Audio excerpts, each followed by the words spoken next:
Hello everyone, welcome back. I'm Kat, one of the designers on the Red Heart design team, and I am here today to talk to you about the Granny's Hanging Garden pattern that you can see here before you. So this is a very simple plant hanger made with our new Red Heart Super Saver all-in-one granny square yarn. Last week, Emily talked us through how to make your square and all of the adjustments necessary to get the colors to lay out as beautifully as you see here. And today, I am going to be walking you through how to make this pattern all for yourself. It's very, very simple. You only need 3 granny squares to make it, so that means you can make it with just 1 ball of all-in-one granny square yarn.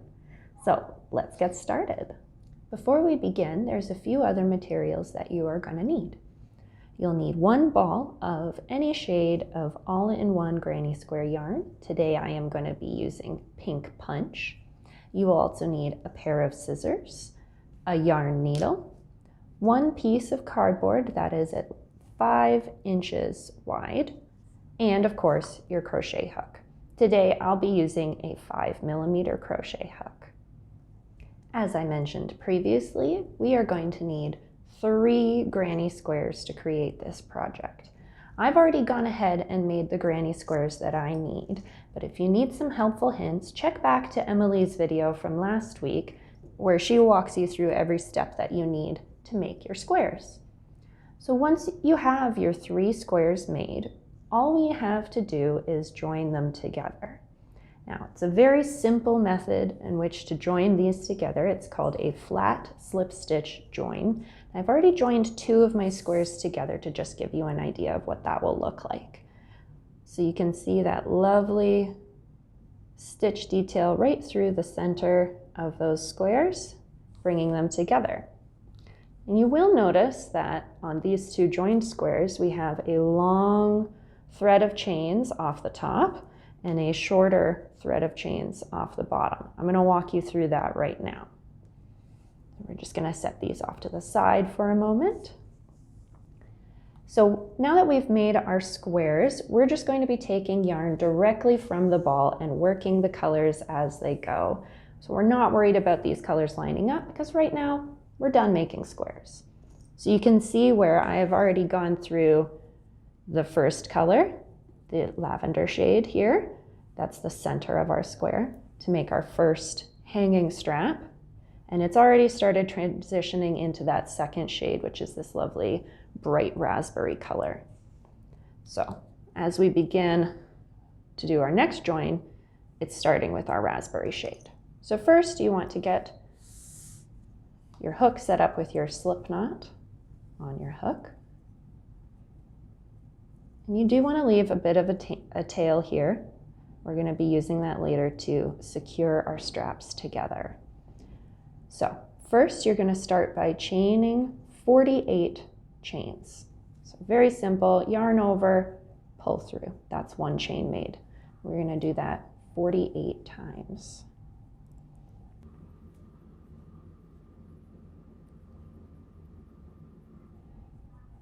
So this is going to be creating the chain that our hanging basket will hang from. So that's why it's significantly longer.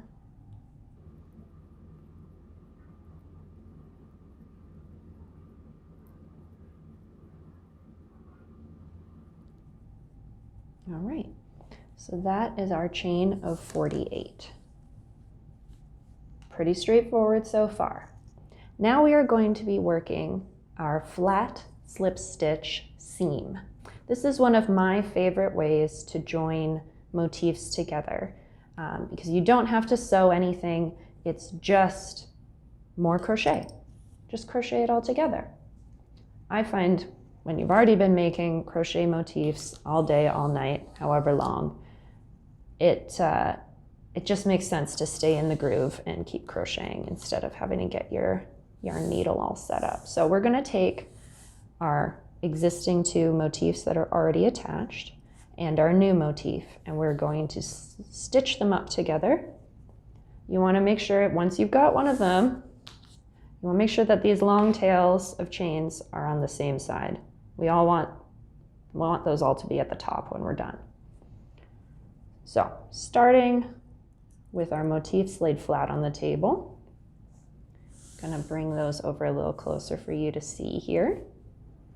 We want our working yarn, so the yarn that we haven't stitched with yet, that's still attached to the ball, we want that on the wrong side. So your granny squares will be facing up, the right way up, so we're going to run that thread underneath them, just like so. So you'll see we'll be stitching from here and sort of zipping it closed like a zipper.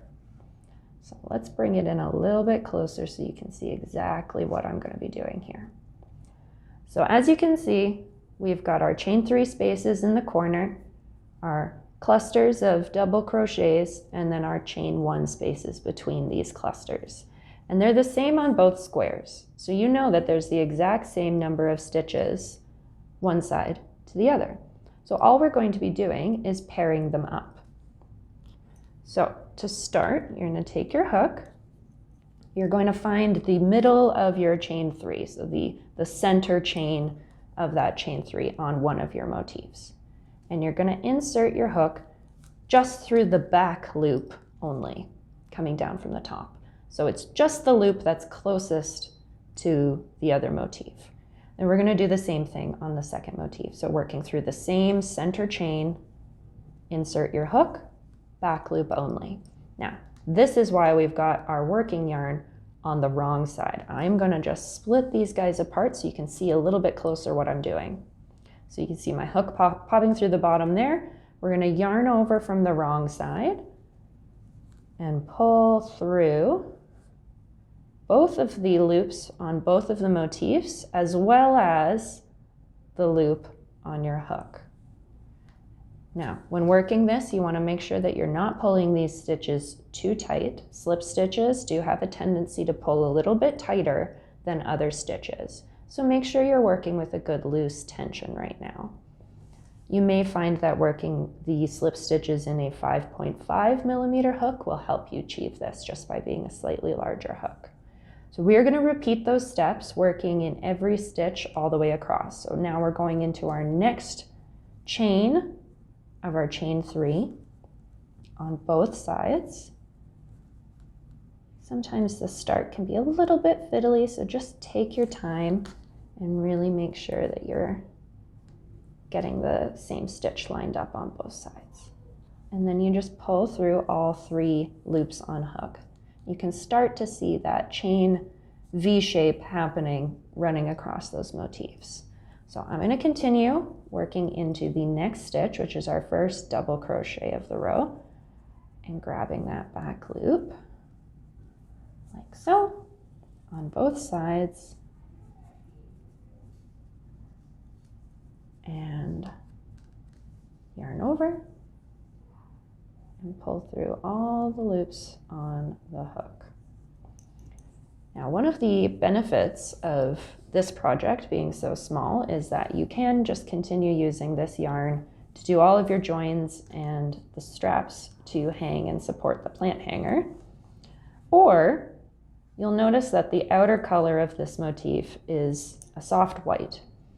It is matched perfectly to the shade soft white in Red Heart Super Saver.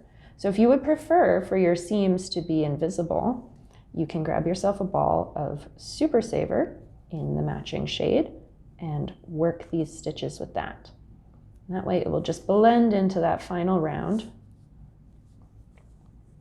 and you'll look like even more of a crochet genius. So you can really start to see how that chain is coming along, and our chain of 48 just feeds right off the top.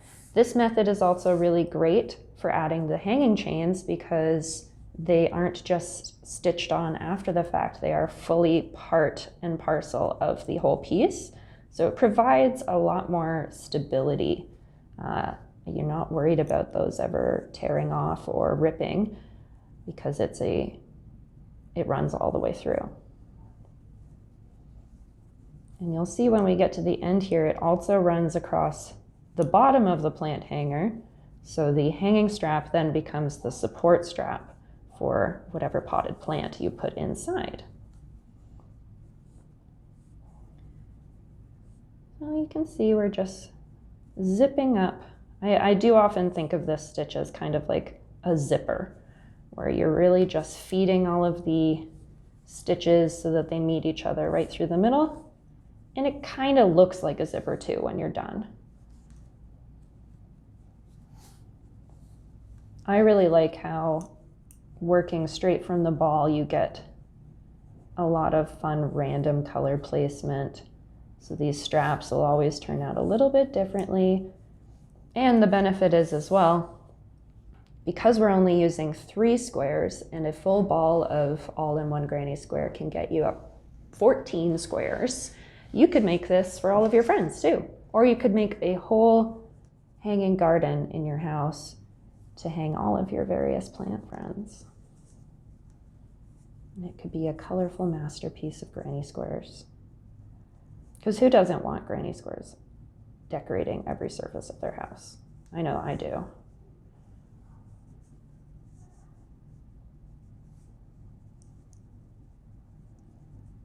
And we have a ton of other fantastic patterns releasing for this yarn. Some of it is more home decor things like this pattern here, but we also have some fun garments and accessories available as well.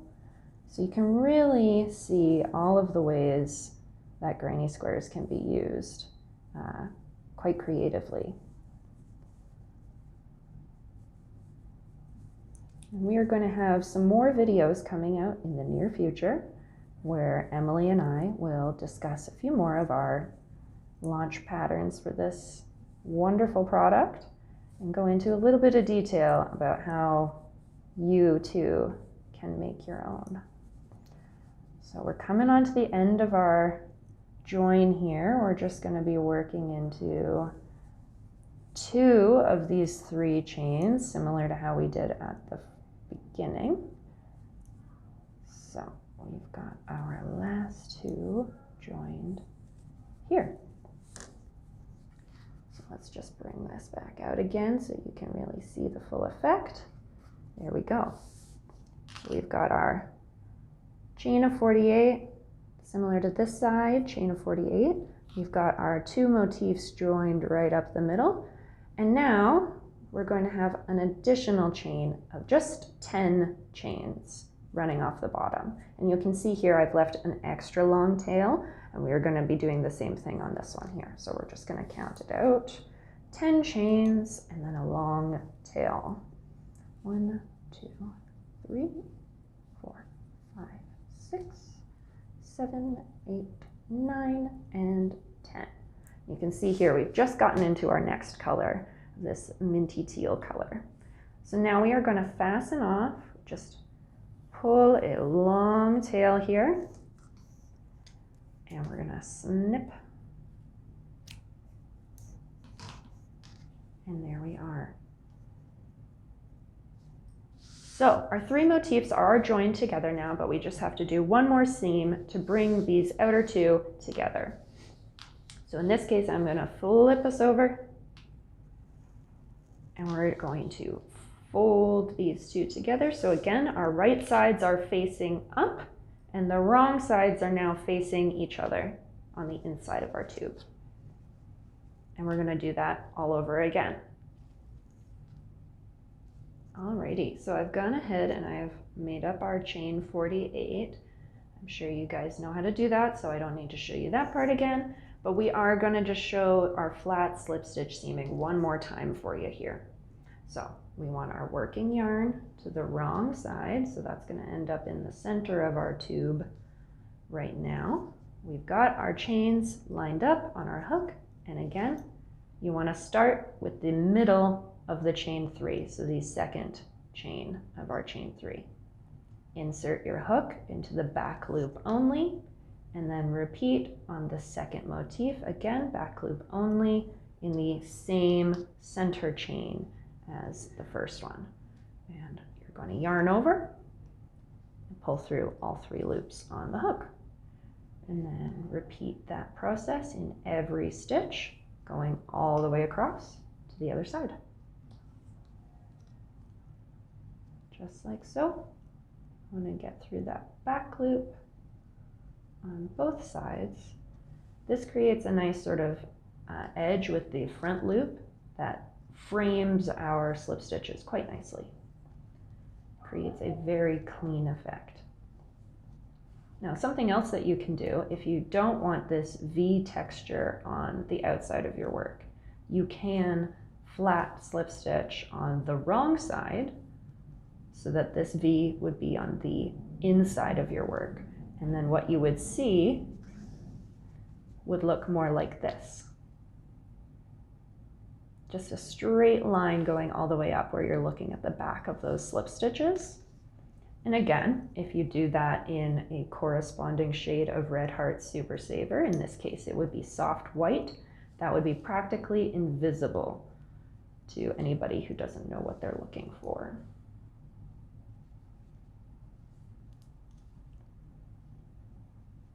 But I think working directly from the ball creates a really fun color. For example, in the one that we've worked up here together today, we've got one strap that's lavender, we have one strap that is raspberry, and then we have this other lovely minty green. So it really creates a nice variety. And as I said before, you can make many of this project out of one ball, so you have the opportunity to end up with all completely different ones. These are also a really quick project because you're only making 3 granny square motifs. So you would be a great option for a last minute gift idea if you have a really plant-friendly friend, someone with a big green thumb and they're running out of surfaces to put all of their houseplants on. This is a great solution.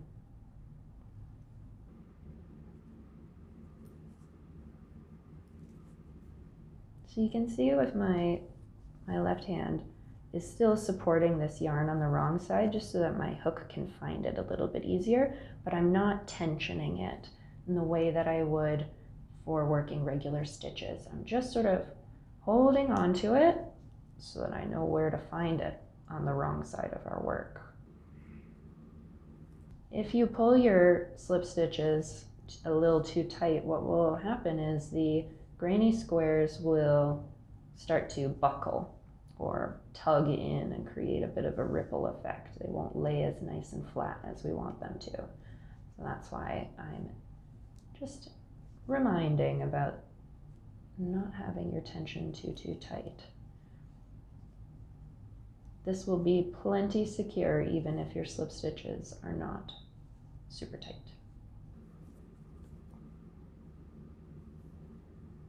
All right, and we are just working in our last slip stitch here. Again, we're just working in the first 2 chains of this last chain 3 corner. We want to leave that corner where it is. And now we are going to do our chain 10 to create the bottom hanging portion. Okay, and then fasten off, leaving yourself a nice long tail.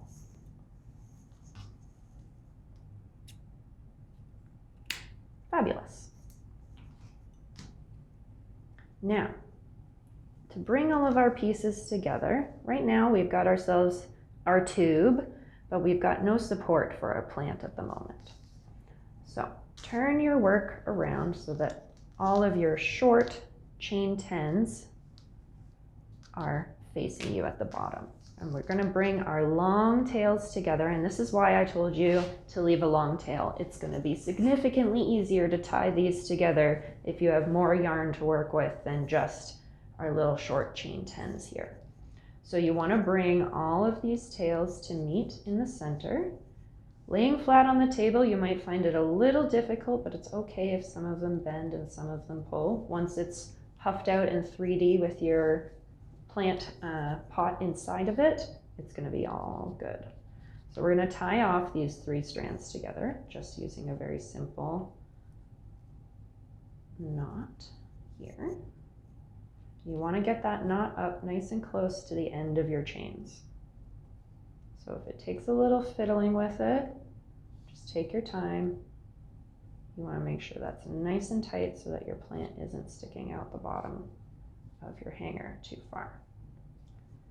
So those are tied nice and tight, and you can see they're right up at the bottom of the chain. And we're going to leave our tails on here for now. We're going to come back to this. We're going to repeat this process at the top with our long tails. So we've got our 3 fun color tails here of our chain 48s. Now this one you do not need to leave quite as long of a tail. A good little 4-inch tail is just enough. And we're going to tie those off in the same way. Again, we're wanting to make sure that this knot ends up as close to the ends of our chain as possible. Just hold right down tight. Feel free to do this as a doubled knot if you would prefer a little bit more security.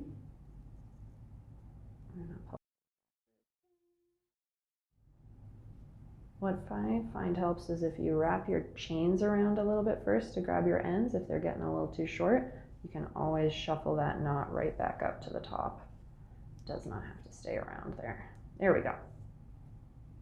Double knot, very secure.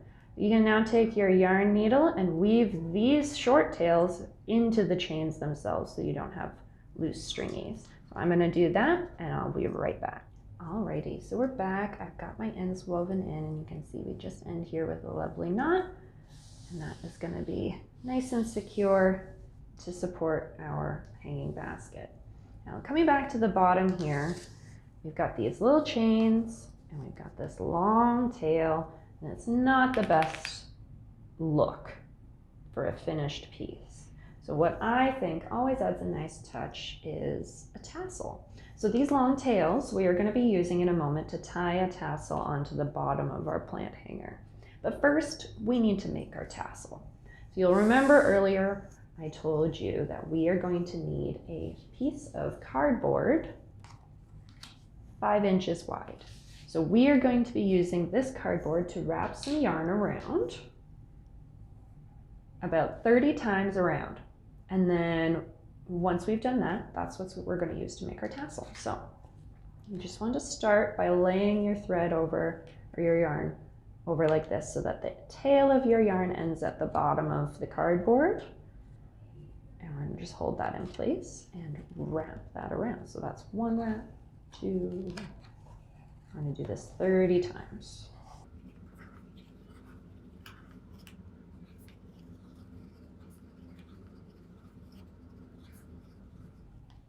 There we go. So now we've got our 30 wraps around. We're just going to pull out a little extra thread here just for some leeway. We're going to trim the yarn on the back because that's where we know we ended. So now we want to take the tails from our plant hanger. Just pull this down a little bit so you can see. So we've got 3 tails. We're going to divvy those up so that we've got 2 on one side and 1 on the other. We're going to use these to tie the top of our tassel.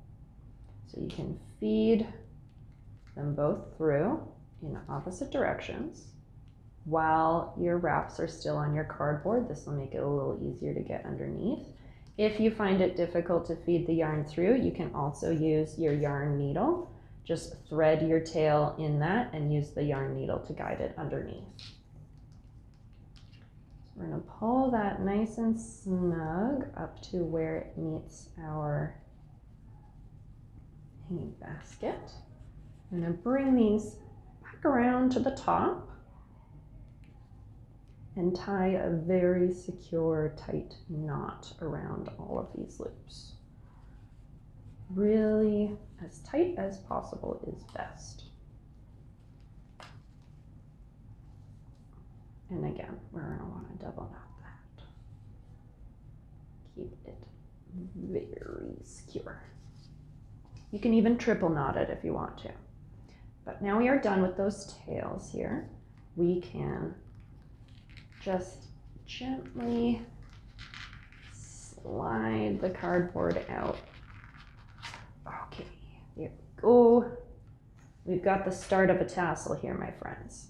We're now going to take another length of our yarn a good long amount so that you can tie it off very easily. We're going to gather all of those tails and all of our loops of our tassel together.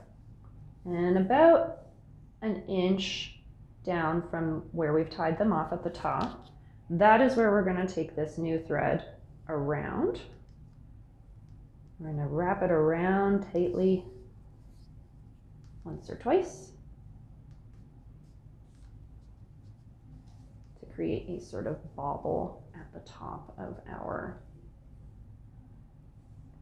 tassel. And again, we want to tie this off very securely. Super tight knots, as tight as possible. And again, we can triple knot this one, why not? Make it extra secure. There we go. So now all that's left to do is to trim the bottom of our tassel. So we're going to grab our scissors again. We are going to find the bottom of our loops made by our cardboard, and we're just going to trim right through the middle.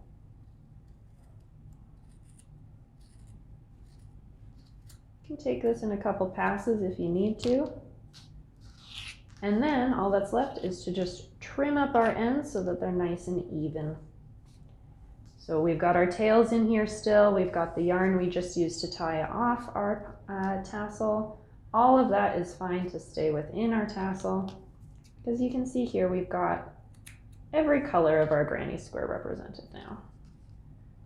Just trim off these long ones first, get those all out of the way, and then it's just a matter of neatening things up. Give it a little haircut. Trim, trim, trim. Nice sharp scissors for trimming tassels, I recommend. Makes it easier and a little bit faster. You can do more